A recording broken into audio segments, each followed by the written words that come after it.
부르심 제목입니다. 오늘부터 수요 회복 예배를 통해서 고린도 교회 이야기를 함께 나누고 또 공부해 가려고 합니다. 이제 룻기 제일 먼저 이제 공부했는데요. 룻기는 개인과 가정이 어떻게 회복되어져 가느냐 우리가 이제 봤죠. 그 다음에 이제 에스더, 우리가 지난주까지 에스더 공부했는데요.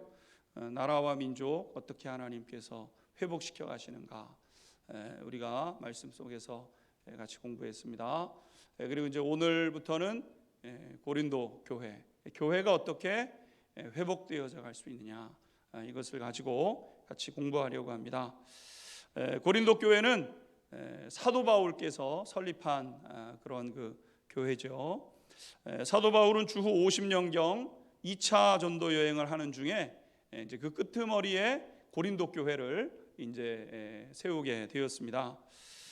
바울은 이 지역에서 고린도 지역에서 1년 6개월이라는 긴 시간, 2차 전도 여행이 거의 한 3년 정도 이렇게 할애를 하게 되는데 이 3년의 시간 중에서 절반을 그냥 고린도에 머뭅니다. 고린도라는 도시에 머물면서 거기에 전도를 하고 예수를 믿고 구원받은 성도님들을 이제 말씀으로 양육하면서 그래도 사도 바울의 이 선교의 역사에 있어서 상당한 시간을 투자한 에베소 교회 다음으로 고린도 지역에서 가장 많은 시간을 할애하면서 이제 교회를 세워왔던 것이죠. 고린도는 이 그리스 중남부 펠로폰네소스라는 그 반도에 위치한 항구 도시라고 할 수 있습니다. 그래서 많은 사람들과 물류가 해외로부터 들어와서 이제 내륙으로 이제 전달되게 됩니다. 그림을 한 서너 장 먼저 보고 우리가 고린도에 대해서 고린도전서를 공부해 가려고 하는데요. 첫 번째 그림 한번 보여주시죠. 저 빨간 점으로 저 장화 모양으로 되어 있는 이제 대가 장화 모양으로 이쪽 이제 보시면 우측이죠. 우측 위쪽에 보시면 장화 모양으로 되어 있는 게 이탈리아고 저 이제 빨간색 점으로 찍혀져 있는 지역이 이제 고린도입니다. 그 지역은 지금 이제 그리스 유럽의 이제 그리스 지역에 이제 해당하는 것이죠. 그리스에서 가장 부유한 도시 국가로 이 사도 바울 시대에 이제 있었던 그런 이제 지역이죠. 다음 그림 한번 보시면 이제 고린도 운하라고 할 수 있습니다. 그래서 저쪽 끝으로 보이는 데가 이제 바다인데 이오니아 해와 그리고 이 동쪽의 에게해 앞 그림을 잠시 다시 한번 보여주시면 제가 이거 조금 크게 했으면 좋았을 거를 좀 후회가 되네요. 그 바다 사이에 이렇게 볼록 아주 개미 허리처럼 이렇게 이제 돼 있는 그 지역이 고린도 지역입니다. 그래서 운하를 이렇게 이제 파놓게 되는데 저쪽으로는 이오니아라는 해 바다고 이쪽은 에게해고 이렇게 돼 있습니다. 거기를 이제 지금 깎았잖아요. 이렇게 깎아가지고 운하를 만들었어요. 그래서 이제 지나가서 바다를 지나갈 수 있도록 통과할 수 있도록 이렇게 대륙을 통과할 수 있도록 그렇게 이제 만든 것이죠. 이게 있음으로 인해서 한 400km를 돌아다녀야 되는 길을 이제 뚫어서 이제 그 물류가 오갈 수 있도록 그렇게 만든 것이죠. 그다음 그림을 한번 보여주시면 요거는 예수님 탄생하시기 전에 한 그 6세기 주전 6세기 경에 그리스 로마 신화가 많지 않습니까? 아폴로 신을 섬기기 위해서 세워진 신전입니다. 신전. 지금은 저렇게 이제 기둥이 7개 정도만 이렇게 이제 남아 있는데 이 아폴로 신전 아주 그냥 거대한 신들이 우상이 항구 도시니까요. 많은 물류가 들어오고 많은 사람들이 들어오고 거기서 그냥 다양한 것들이 막 모여드는 그런 상황 아니겠습니까? 우리나라 이제 그 부산항 그럼 막 일본 물자가 막 들어오고 미국 물자가 들어오고 막 거기서 오는 신물물과 뭐 이런 것들이 뒤섞이는 것처럼 고린도가 이제 그런 지역이었는데 특별히 이제 신전들이 이제 아주 많이 있었습니다. 이제 그 중에 하나가 이 아폴로 신전인데 아폴로 신전이 저 기둥이 이제 36개, 38개까지 있는 신전, 거대한 신전이죠. 기둥 높이도 어마어마하고 굉장히 큰 신전을 만들어 놓고 거기서 이제 신을 섬기는 자신들의 신을 섬기는 그런 일들이 있었던 겁니다. 마지막 그림 한번 보시면은 저 산 꼭대기가 이제 아크로 고린도라고 이제 일컬어지는 산인데요. 저 산 꼭대기에 가게 되면은 아프로디테, 우리가 잘 알고 있는 비너스라고 얘기하는 아프로디테라는 그 신전이 이제 세워져 있고, 저 신전에서 고린도 지역이 다 이렇게 내려다 보이는 거예요. 근데 저 이제 신전 꼭대기에는 어떤 이제 일들이 있었냐면은 이 한 1000여 명의 여사제들이 아프로디테를 섬긴다고 하면서 저기에다가 이제 큰 거대한 신전을 세워놓고 사람들이 이제 저기까지 올라가서 제사를 이제 드리게 되는데, 이 제사의 그런 그 중간에 바알과 아세라를 섬기는 것과 같이 여사제들이 어떤 이런 그런 성적인 어떤 그런 행위들을 막 이렇게 이제 하는 그런 굉장히 문란한 이런 이제 일들이 저 산 꼭대기에서 이제 일어나는 그런 지역이 이제 고린도 지역이었다는 겁니다. 우리 성도님들이 이제 요거를 이렇게 머릿속에 이제 생각해 놓으시고, 사도 바울이 어떤 맥락에서 지금 고린도 교회에 편지를 어떻게 보내고 있는가를 알게 되면, 이렇게 교회가 이런 곳이구나, 또 우리가 교회를 어떻게 세워가야 되는지에 대한 부분들이 더 명확하게 이제 떠오르게 되게 되는 것이죠. 사도 바울 시대에는 고린도 교회의 고린도 지역에 있는 사람들의 숫자가 한 60만 명 정도 됐다 그랬습니다. 60만 명. 굉장히 큰 도시죠. 우리 안양이 60만이 조금 넘는 걸로 알고 있는데요. 만안구, 동안구를 다 합친 인원 정도가 그 옛날에 도시를 이루고 살았으니까 굉장히 거대한 도시라고 할 수가 있겠습니다. 고린도 사도 바울은 이 거대한 도시에 도착을 하고 나서 이 고린도가 복음에 굉장히 중요한 요충지의 역할을 하겠구나. 앞에서 보았던 것처럼 물자가 다 들어와서 내륙으로 물자가 들어가고, 또 내륙에 있는 물자들이 또 해외로 나가고, 이 관문의 역할을 하는 것 아니겠습니까? 그러니까 물자가 들어가면서 사람도 들어가게 될 테고, 사람이 들어가게 되면 소식도 들어가게 될 테고, 그러니까 복음이 해외로도 나갈 수 있고 내륙으로도 들어갈 수 있고, 이런 지역이 고린도 지역이었기 때문에 사도 바울은 여기에다가 이제 모든 에너지를 쏟으면서 복음을 전하는 그런 일들이 이제 있게 되었던 것이죠. 사도 바울과 선교팀의 수고로 인해서 고린도 사도 바울이 있었던 1년 6개월 동안 고린도 교회는 큰 어려움 없이 아름답게 이제 든든하게 이제 세워지게 되었습니다. 그리고 사도 바울은 이제 2차 전도 여행을 마치고 교회가 세워진 걸 보면 이제 사도 바울은 다른 지역으로 가니까요. 근데 다른 지역으로 가기에 앞서서 자신이 섬기던 수리아 안디옥 교회라는 교회 가가지고 선교 보고를 합니다. 선교 보고. 수리아 안디옥 교회가 이제 사도 바울을 이제 지지해주고 기도해주고 선교 헌금을 지원해주고 그렇게 하니까 돌아가서 어디에서 복음을 어떻게 전했고 어떤 결과가 있었는지를 쭉 설명을 해주는 거예요. 그럼 이제 그게 하고 조금 쉬었다가 그 다음에 이제 2차, 3차 이렇게 이제 전도 여행을 이제 떠나게 되죠. 그래서 3차 전도 여행을 이제 떠나게 되었고, 이제 에베소에서 이제 이때는 많이 시간을 보내게 되는데, 4년 동안 이 3차 전도 여행을 하던 그 끄트머리에 에베소 교회에서 고린도 교회 소식을 이제 듣게 됩니다.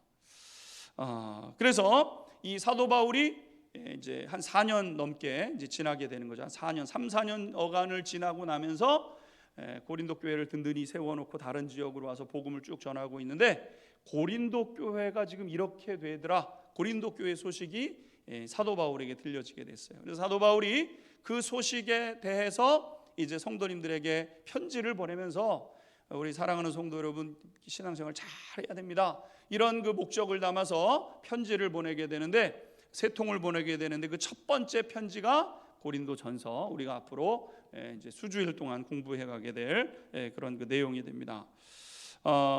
오늘 이제 첫 번째 1절 말씀 같이 한번 읽어보도록 하겠습니다. 1장 1절 다시 읽습니다. 시작.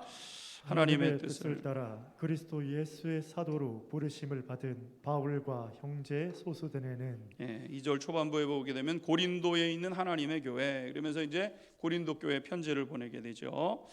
오늘 이제 첫 번째 우리가 고린도전서를 공부하면서 제일 먼저 발견하게 되는 영적인 교훈이 있는데, 사도 바울의 관심은 언제든지 교회에 있었다라는 겁니다. 사도 바울은 그냥 교회가 그의 모든 관심의 핵심이었어요.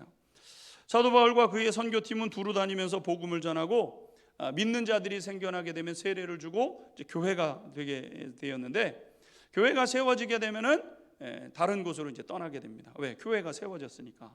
교회가 없는 곳에 가서 복음을 전하기 위해서 다른 지역으로 가서 이제 복음을 전하는 이런 사역을 반복하게 되었던 것이죠. 내게 있는 이 복음의 핵심의 내용을 다른 지역으로 가서 다시 전하는 거예요. 그래서 교회가 든든하게 세워지면 또 다른 곳으로 가고, 또 교회 성도님들이 믿음 가운데 굳게 서서 예수 그리스도와 동행하는 그 삶이 시작되면 또 다른 곳으로 옮겨가고, 이런 삶을 반복하게 되었죠.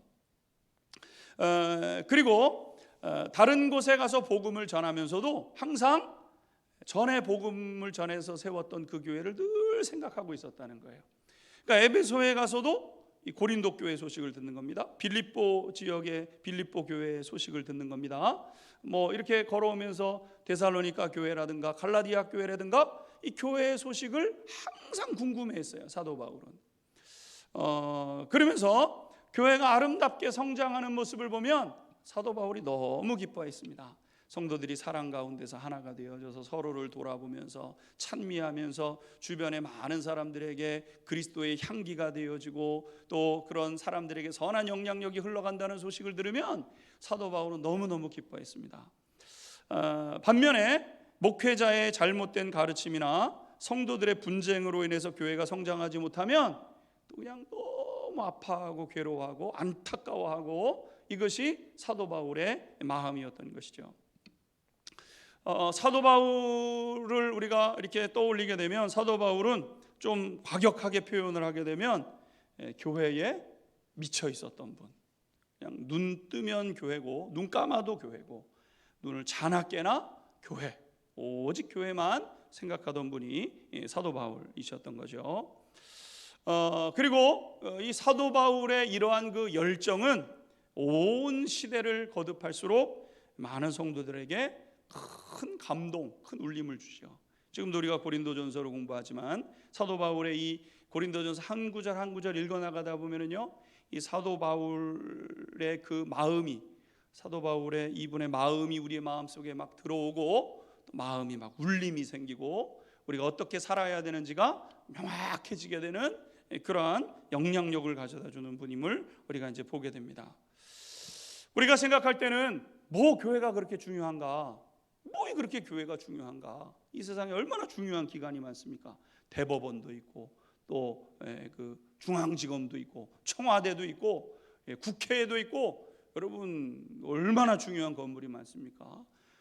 지역마다 거점 중요한 그러한 그 건물들이 있지 않습니까? 그런 기관들이 있지 않습니까? 교회가 뭐 그렇게 중요한가? 우리는 이렇게 생각할 수 있죠. 뭐 교회가 그렇게 가치 있는 곳인가? 이런 마음이 듭니다. 심지어 자기의 생명보다 교회가 중요한가? 이런 생각이 들을 때가 있어요. 생명보다 중요하다고? 자기 생명보다도 교회가 중요하다고? 교회가 그렇게 중요해? 이런 마음이 우리가 들 때가 있지 않습니까? 그런데 여러분, 사도 바울에게 있어서, 또 다른 사도들에게 있어서 자기의 생명보다 소중했던 게 뭐예요? 그게 교회예요. 그게 교회. 근데 이건 사도들로부터 시작된 것이 아니라 사실은 예수님으로부터 시작된 거죠. 예수님으로부터 이 교회의 역사가 시작이 됩니다. 여러분, 교회의 시작은 예수님인데, 많은 사람들에게 복음을 전하던 예수님께서 어느 순간 많은 사람들을 상대로 복음을 전하지 않으십니다. 제자들만 데리고 이제 그 말씀을 가르치시기 시작하는데, 참 이상한 면이었던 겁니다. 왜냐하면은 소수의 사람들을 통해서 다수의 사람들로 가는 그것이 일반적인 방법인데, 그러니까 여러분, 우리가 이제 복음을 전해서 성도가 많아지게 되면 더 많아지고, 그것을 기반으로 해서 더 많아지고, 더 많은 사람들에게 복음을 전하고 싶어하는 것이 우리의 방식 아니겠습니까? 그런데 예수님은 막 5천 명씩 막 예수님의 말씀을 들으러 오고 막 사람들이 이렇게 됐을 때 어느 순간 사역을 딱 멈춥니다. 그리고 12명의 제자들만 데리고 저 시골로 들어가셨어요. 그리고 12명의 제자들을 데리고 그들만 가르치시고 그들을 양육하시는 그런 일들을 하셨던 것이죠. 12명의 사람들에게만 집중하셨던 겁니다. 그리고 제자들의 신앙이 분명해지는 것을 보시고 베드로를 지목하셨습니다. 그리고 유명한 말씀을 하셨죠. 마태복음 16장 18절에 있는 말씀 같이 한번 읽도록 하겠습니다. 시작. 또 내가 내게 이르노니 너는 베드로라. 내가 이 반석 위에 내 교회를 세우리니 음부의 권세가 이기지 못하리라. 아멘. 오늘 예수님께서 너는 베드로라. 내가 이 반석 위에 내 교회를 세울 것이다. 이 교회, 이 교회라는 단어가 처음 신약 성경에 등장하는 이 단어가 이제 여기에 이제 등장을 하게 되는데요. 예수님께서 내 교회를 너의 신앙 고백 위에 베드로의 이 예수님을 어떻게 생각하는지, 자기가 예수님을 어떻게 생각하고 있는지를 그가 고백을 하게 됐을 때 바로 그 고백 위에 이제 반석을 세운다고 말씀하셨어요. 그런데 예수님께서 내 교회를 세우면서 뭐라고 말씀하시냐면 음부의 권세가 이기지 못할 것이다 이렇게 말씀하셨어요. 교회는 어떤 곳이냐면은 첫 번째, 음부의 권세를 이길 수 있는 유일한 곳, 어둠의 권세들을 깨뜨리고 물리칠 수 있는 유일한 곳, 그것이 교회라는 거예요. 예수님의 그 메시지죠. 교회는 음부의 권세를 깨뜨리는 겁니다. 교묘하게 숨어있는 악들을 드러내고 그것들을 무너뜨리는 그런 역할이 바로 교회의 역할이에요. 교회가 하는 일이에요. 그 다음에 19절 말씀을 보게 되면 또 한 가지 있는데 천국 열쇠를 준다 이렇게 말씀하셨어요. 그러니까 천국에 들어가는 열쇠를 수여받은 유일한 곳, 그것이 교회라는 것이죠. 천국에 어떻게 들어갑니까? 예수 그리스도를 믿음으로 들어갑니다. 그러나 여러분, 믿는 것은 처음에 우리의 결단으로 시작돼요. 그러나 여러분, 딱 믿는 순간 우리가 천국 가는 것이 아니기 때문에 신앙 공동체 안에 계속 있으면서 믿음은 들음에서 나며 들음은 그리스도의 말씀으로 말미암는다고 계속해서 하나님의 말씀을 듣고 다시 우리의 마음에 결단을 하고 세상에 나가 싸워가는 싸움들을 반복하고 다시 하나님의 전에 나와가지고 교회에 모여서, 교회의 성도들이 같이 모여서 교회로 이루는 공동체가 모여가지고 다시 하나님의 말씀을 듣고 결단하고 세상에 나가서 싸우고 계속해서 반복을 하고 마침내 우리에게 주시는 영생에 이르는, 믿음을 지켜서 영생에 이르는 그곳까지 나가는 역할을 교회라는 곳이 감당해 가게 된다는 것이죠. 그래서 교회는 놀라운 곳입니다. 교회를 알게 되면은 사도들의 열심과 열정이 배워지게 되고 알아지게 되고, 교회를 위해서 우리가 교회를 어떻게 대해야 되는지를 분명하게 알게 되는 것이죠. 바라기는 고린도전서를 통해서 우리 안양중앙 성결 가족들이 다시금 하나님의 이 마음들이 부어지고 또 하나님 앞에서 하나님의 열심이 새로워지는 복된 시간이 될 수 있게 되기를 주님의 이름으로 축원합니다. 오늘 사도 바울은 고린도 교회를 향해서 고린도 교회가 어떤 곳인지를 이제 이야기하고 있습니다. 이제 개론처럼 이야기하고 있지만 앞으로 계속 교회 얘기를 우리가 공부하겠지만 이 교회가 어떤 곳인지를 이제 이야기하고 있어요. 2절 같이 읽도록 하겠습니다. 2절 함께 읽겠습니다. 시작. 고린도에 있는 하나님의 교회 곧 그리스도 예수 안에서 거룩하여지고 성도라 부르심을 받은 자들과 또 각처에서 우리의 주 곧 그들과 우리의 주 되신 예수 그리스도의 이름을 부르는 모든 자들에게. 아멘. 오늘 사도 바울의 이 인사 속에 교회관 3개가 이제 나타나게 되죠. 첫 번째는 교회는 하나님의 것이다라는 겁니다. 하나님의 것. 그래서 2절 말씀을 보게 되면 고린도에 있는 하나님의 교회 이렇게 말씀하고 있어요. 고린도는 고린도 교회 성도들의 것이 아닙니다. 고린도 교회는 사도 바울이 세웠으니까 사도 바울의 것이 아닙니다. 고린도는 그 지역의 지도자들 몇 사람이 헌신을 했으니까 지도자들의 것인가? 지도자들의 것도 아닙니다. 교회는 하나님의 것이죠. 이걸 분명히 해야 됩니다. 교회는 하나님의 것이다. 교회의 주인은 오직 하나님이시다. 예수님께서 자신의 피로 믿는 백성들을 사서 하나님 앞에 드렸어요. 이제 성도의 모임이 교회인데 우리 성도님들 한 분 한 분은 다 하나님의 것이에요. 근데 하나님께서 우리 성도님들 한 분 한 분, 예수님께서 자기의 피를 십자가에서 살을 찢으시고 피를 흘리셔가지고 죽음으로 우리를 사셨어요. 우리를 사셔서 하나님께 드렸어요. 그러니까 교회가 예수의 피로 사신 바 되어져서 하나님 앞에 드린 바 되어졌고, 그래서 교회는 하나님의 것이에요. 그런데 이 교회를 받으신 성부 하나님은 성자 예수님을 다시 교회의 머리로 세우셨어요. 그러니까 소유권은 하나님께 있고 그 교회를 누구에게 의탁했냐면은 예수님께 의탁을 한 거예요. 그러니까 예수님께서 교회를 꽉 붙잡고 계시면서 온 교회, 온 성도님들 우리는 다 예수님께 붙어 있어서 예수님께서 다스리시고 예수님께서 통치하시는 가운데 교회를 이루고 교회로 세워져 가고 교회의 영향력을 발휘하면서 서가게 되는 것이죠. 그래서 교회의 주인은 오직 하나님이시고 예수님의 뜻대로 세워져 가는 곳이 교회이다. 굉장히 중요합니다. 그래야 건강한 교회가 될 수 있고 하나님의 뜻을 이루는 교회가 되게 된다는 것이죠. 두 번째는 무엇이냐면은 교회는 예수님 안에서 거룩해진 성도들의 모임이 교회이다를 이제 말씀하고 있죠. 그래서 2절 읽은 말씀에 보게 되면 고린도에 있는 하나님의 교회 곧 그리스도 예수 안에서 거룩하여지고 성도라 부르심을 받은 자들, 이들이 이제 교회라는 거죠. 성도란 하기오스 쉰 파신이라는 뜻인데 하기오스란 거룩한이라는 뜻이고 파쉰이라는 뜻은 이제 모든 사람을 이제 뜻하는 겁니다. 그러니까 거룩하여진 모든 사람들이 성도, 거룩하여진 예수 그리스도로 말미암아 거룩하여진 모든 사람들이 이제 모이게 될 때 그것이 이제 교회가 되는 것이죠. 거룩하여진 사람, 하기오스는 이 거룩한이라는 뜻인데 성경에서 거룩한이라는 것은 하나님과 연관된 것이 다 거룩한 것입니다. 하나님과 연관이 되면 그건 다 거룩한 거예요. 그래서 제사장이 거룩한 사람인데 왜 거룩한 사람이냐면은 하나님께 예배를 드리는 사람이니까. 그러니까 뭐 태어나면서부터 여기 거룩하게 이렇게 태어나서 거룩함이 아니라 태어날 때부터 뭐 깨끗하게 태어나서 거룩한 것이 아니라 하나님을 위해서 일하는 사람이기 때문에 거룩한 사람인 거예요. 성물이라고 얘기하죠. 여러분 이 지금 강대상을 이제 성물이라고 우리가 읽었는데 왜 이게 강대상이 거룩합니까? 뭐 여기에 뭐가 있습니까? 여기 똑같아요. 똑같은 나무를 가지고 똑같이 만들었어요. 근데 여기서 뭐가 돼요? 여기서 하나님의 말씀이 선포되기 때문에 여기가 거룩한 장소가 되고 그것을 위해서 사용되는 물건이기 때문에 거룩한 물건이라고 일컫는 것이죠. 여기 뭐가 특별한 재료가 여기에 있는 게 아니에요. 아주 희귀한 재료로 만든 것이 아닙니다. 똑같은 재료로 만들어요. 근데 하나님께로 향한 것이 되기 때문에 이것이 거룩한 것이 되는 것이죠.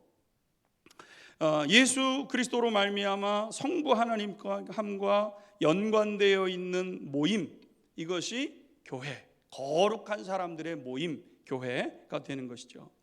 그래서 하나님과 연관되지 않으면 그 누구도 그 무엇도 거룩한 것이 되지 않습니다. 아무리 황금으로 아무리 다이아몬드를 많이 박아가지고 그 왕들이 쓰는 그 왕관을 만들어도 왕관을 거룩하다 하지 않습니다. 수백억이 그것이 수백억짜리라고 하더라도 그걸 거룩하다고 하지 않아요. 하나님과 관련되어 있지 않은 것은 거룩한 것이 아닙니다. 하나님과 거룩한 것은 설령 그것이 가시나무라 할지라도 그것을 다듬어 가지고 만들면 그것이 하나님을 위해서 쓰이고 하나님의 말씀을 담고 그럼 그것이 거룩한 것이 되는 거예요. 그러니까 하나님과 연관되어질 때 거룩한 것이 된다. 성부 하나님의 완전한 사랑 가운데서 성부 하나님의 뜻을 추구하면서 살아가는 그 사람들이 곧 교회가 된다. 이 교회는 어떤 것이냐? 여러분 우리가 세상 보면은 별의별 사람 다 있습니다. 근데 우리가 모여요. 그래서 성도가 돼요. 왜 성도가 되냐면은 하나님과 관련이 되기 때문에 우리가 예수 그리스도의 피로 사심바 되어져서 하나님의 것이 됐기 때문에 그래서 우리가 성도, 거룩한 무리 이렇게 일컬어지게 되는 것이죠. 아무리 돈이 많고 아무리 직책이 많고 아무리 학력이 높다 할지라도 다 무관합니다. 교회는 하나님의 뜻대로 살아가고 그렇게 살아가려고 하는 사람들이 교회가 되어지는 것이고 또 그런 교회가 거룩한 무리가 되는 것이죠. 그러면 여러분 한번 생각해 보십시오. 나는 교회로 살아가고 있는가? 여러분 교회로 살아가고 있습니까? 늘 하나님과 연관되어서 하나님과 우리의 삶이 늘 연관이 되어져서 무슨 일을 하든지 하나님과 연결이 되어져서 우리가 살아가고 있는가? 예, 바로 그런 여러분들이 바로 성도인 것이에요. 학력이 높거나 돈이 뭐 이런 거 상관이 없어요. 내가 아무리 가난하고 내가 아무리 배운 것이 없고 내가 아무리 힘이 없어도 하나님과 연관이 되어져서 하나님의 뜻을 찾고 하나님의 뜻대로 살아가야지, 하나님이 기뻐하시는 일을 하면서 살아야지, 여러분 그런 사람들이 바로 성도인 줄로 믿습니다. 그리고 그 거룩한 무리, 그 모임이 곧 교회가 되어지게 되는 것이죠. 여러분 이런 일들에, 이렇게 교회로 모인 곳에 엄청난 일들이 일어나기 시작하는 거예요. 세상에서는 경험할 수 없는 그 일들이 이제 막 일어나기 시작하는 거예요. 교회의 역사, 사도행전 초대교회의 그 역사들이 막 불같이 일어나면서 하나님의 이 역사들이 이제 나타나기 시작하는 장소가 바로 교회인 것이죠. 오늘 세 번째 보게 되면 이런 교회는 하나님의 부르심을 통해서 이루어진다라는 것을 알게 됩니다. 그래서 2절 보게 되면은 그리스도 예수 안에서 거룩하여지고 성도라 부르심을 받은 자들, 성도라 부르심을 받은 자들. 여러분 부르심을 받은 클레토스, 에클레시아라는 이제 교회는 어디로부터 불을 불러냄을 받다, 어디에서부터 불러냄을 받은 사람들이 이 교회인데, 이렇게 부르심을 받은 사람들이라는 거예요. 여러분 부르심을 받고 초청을 받아서 하나님의 백성으로 세워지게 된다는 것이죠. 구원은 하나님의 초청으로 시작된 사건이죠. 하나님께서 하나님의 긍휼하심을 따라 놀라운 곳으로 우리 성도님들을 부르셨어요. 우리 성도님들이 서로 전혀 상관이 없었어요. 무슨 상관이 있었겠습니까, 여러분? 아무런 상관이 없었어요. 한번 옆에 계신 분들 보세요. 뭐 학교에서 한번 만난 적이 있습니까? 시장통에서 한번 만난 적이 있습니까? 아무런 상관이 없어요. 그런데 하나님께서 우리를 부르셨어요. 부르심에 응답했어요. 이 자리에 모였어요. 이것이 교회로 이제 세워지게 되는 것이죠. 여러분 하나님 없는 신앙생활을 한번 생각해 보면 상상을 할 수가 없죠. 하나님을 알지 못하면 세상의 모든 짐이 다 내 짐이 돼서 짊어지고 살아가야 되는데, 하나님 없이 살다 보면은요, 과거의 고통과 괴로움, 풀려지지 않는 거 다 응어리처럼 짊어지고 살아가야 됩니다. 근데 이제 하나님이 알아지고 깨달아지면 과거의 내 슬픈 상처와 그런 사건들도 하나님의 섭리였구나, 하나님의 은혜였구나 알아지게 되죠. 요셉과 같이, 사도 바울과 같이 여러분 알아지게 되는 것 아니겠습니까? 또 오늘 살아가면서 지금 여기에서 지금 짊어져야 대한 그런 많은 짐들이 있어요. 오늘 여기서 살아가면서 또 미래에 대한 모든 불안, 염려, 깊은 두려움까지도 다 짊어져야 되는 것이 우리의 모습 아니겠습니까? 하지만 창조주 하나님을 알게 되면 불필요한 많은 짐에서부터 벗어나게 되죠. 염려, 걱정에서 쉴 수 있게 되고, 헛된 두려움과 또 마음속에 그런 그 공포에서부터 벗어나게 하는 것이죠. 하나님이 우리를 통해서 부르셔서 하나님의 자녀들로 삼으시면서 우리의 수고하고 무거운 짐을 다 벗겨주시고 쉽고 가벼운 짐을 대신 지도록 그렇게 하셔요. 그러니까 우리가 하나님 은혜 가운데 살아간다는 것은 놀라운 축복이죠. 하나님이 우리를 부르셔서 짐을 다 벗기세요. 그리고 이 짐을 짊어지거라, 하나님의 말씀의 짐을 내 어깨에 짊어지게 하시는 거예요. 내 인생의 짐은 너무너무 무거워서 견딜 수 없을 만큼 주저앉을 수밖에 없는 그런 짐이지만, 그 짐은 다 벗겨지고 하나님의 은혜의 짐이 내 앞에 짊어져져서 그 짐을 짊어지고 이제 하나님의 그 구원의 역사를 향해서 걸어가게 되는 것 아니겠습니까? 구원은 하나님의 부르심에 의한 것이고, 하나님의 자녀됨 역시 하나님께서 우리를 부르신 부르심에 의해서 우리가 하나님의 자녀로 세워지는 거죠. 교회의 성도가 되는 것은 하나님의 부르심에 의해서 되는 거다. 오늘 우리가 한 교회 신앙 공동체로 부르심을 받은 것은 내 노력으로 된 것이 아니라 하나님의 부르심에 의해서, 우리가 그냥 거기에 예 하나님 이렇게 순종했을 뿐인데 이제 교회가 되는 거예요. 교회 한 사람 한 사람. 그러니까 우리가 이것을 통해서 아름다운 교회를 누리며 서가는 저와 성도님들이 되어야 될 줄로 믿습니다. 마지막으로 사도 바울은 이제 이러한 교회, 고린도 교회 성도들에게 놀라운 선물을 이제 안겨주고 있습니다. 3절 같이 읽도록 하겠습니다. 3절 읽겠습니다. 시작. 하나님 우리 아버지와 주 예수 그리스도로부터 은혜와 평강이 있기를 원하노라. 사도 바울은 고린도 교회 성도들에게 문안을 하면서 나누어 주는 선물이 있습니다. 그게 뭐냐면 하늘로부터, 그러죠?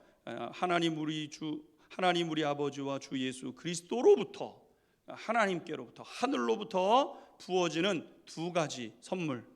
하나는 은혜, 카리스, 이제 그 헬라어로 카리스라는 말인데, 은혜라는 말과 에이레네, 평화. 카리스와 에이레네, 이거를 지금 고린도 교회 성도들에게 선물로 이렇게 이제 주고 있는 것이죠. 은혜라는 것은 하나님께서 사람에게 그리스도 안에서 값으로는 계산 불가한 것을 대가 없이 주시는 것이 은혜라는 겁니다. 은혜. 다시요. 사람에게 그리스도 안에서 값으로는 계산 불가한 것을 대가 없이 주신 선물. 그러니까 대가를 바라고 주신 그냥 선물로 주신 거예요. 그죠? 우리가 세뱃돈을 하면은 세배를 하니까 세뱃돈을 주는데 그런 것도 없어요. 그냥 주는 거예요. 그냥 대가 없이. 아무런 것이 없는데 그냥 선물로 주는 것이 은혜라는 것이죠. 또 한 가지는 평강, 에이레네인데, 에이레네는 히브리어 샬롬, 우리가 얘기 잘하는 샬롬, 이것과 같은 의미인데, 은혜와 평강은 항상 같이 짝을 이룹니다. 그래서 은혜를 알면 평강을 누리게 되게 되죠. 그러니까 하나님의 은혜, 하나님의 이 선물이 우리 가운데 부어지게 되면 우리는 놀라운 평강을 누리게 되는 거예요. 누구도 경험해 보지 못한 그 평강이 우리의 심령 가운데 물밀듯 들어오게 되죠. 그래서 은혜와 평강은 두 개가 아니라 사실은 동전의 양면과 같은 하나예요. 하나. 은혜와 평강이 우리의 삶 가운데 흘러 들어오게 됩니다. 많은 경우 우리가 이미 놀라운 선물을 받았는데 그것을 이제 잊고 살아가지요. 우리는 어디를 가든지 무엇을 하든지 값을 지불하면서 살아갑니다. 그런데 여러분, 진짜 값비싼 것은 하나도 값을 지불하지 않고 살고 있어요. 사실은 제일 중요한 게 뭡니까? 생명. 근데 생명에 대한 값을 지불하고 살지 않아요. 오늘 아침에 하루를 살면서 값을 지불하고 사시나요? 오늘 하루 살 힘을 얻었으니까 오늘 하루를 살 수 있는 값을 지불해야지. 그리고 그것이 100만 원이든 1000만 원이든 하루를 산다 그러면 그걸 지불하고 하루를 사셨어요? 아니라는 거예요. 그냥 오늘 하루를 살아서 그냥 공짜로 살았잖아요, 우리가. 여러분, 왜 생명에 대한 값을 지불하지 않습니까? 그 값을 다 지불해낼 수 없기 때문에. 생명의 값을 무엇으로 지불하겠어요?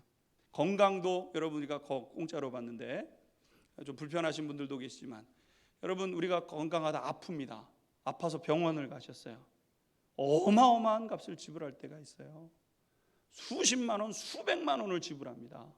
근데 오늘 건강하다고 여러분들 수십만 원, 수백만 원 지불하고 오늘 하루를 살고 계세요? 아니잖아요.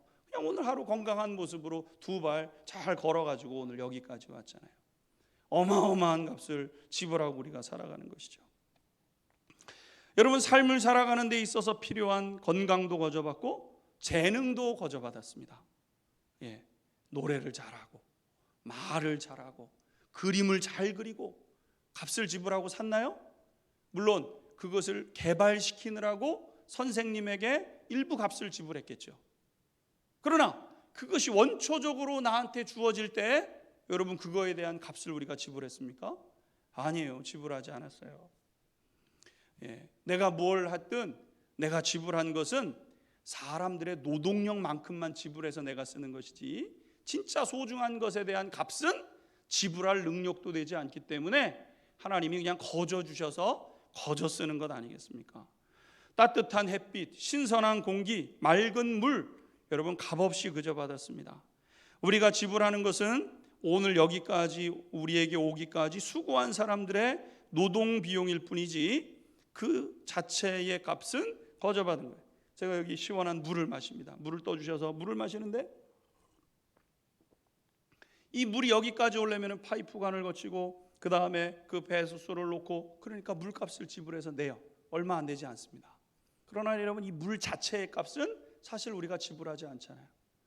여러분, 물값을 만약에 지불하고 우리가 먹어야 된다 그러면 어마어마한 비용을 지불해서라도 먹어야 될 거 아니에요. 여러분, 우리는 사실 지불할 능력이 없어요. 그러니까 하나님께서 주시죠. 하나님께서 이스라엘 백성들에게 만나와 메추라기도 그래서 주신 것이고, 반석에서 물도 내어 주신 것이고, 있어야만 사는 거니까. 여러분, 사실 우리가 이 세상을 살아가면서 마치 다 내 것인 양 움켜쥐고 살아가는 것이지만 내 것은 하나도 없고, 그것은 그냥 내가 노동 비용을 지불한 그 값만 지불해서 내가 얻은 거죠. 진짜 이 놀라운 이것들은 내가 거저받은 그런 것이죠. 그러니까 여러분, 더 나아가서 영원한 생명까지도 우리는 거저받습니다.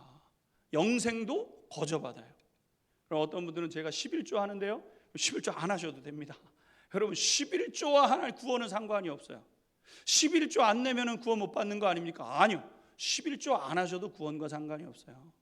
구원은 하나님께서 내게 거저 주신 것이고, 거저 그 받은 구원 받은 백성으로 우리가 살아가면서 하나님의 말씀을 따르고자 우리가 11조를 드리는 것이지, 11조를 드림으로 우리가 구원받는 게 아니죠.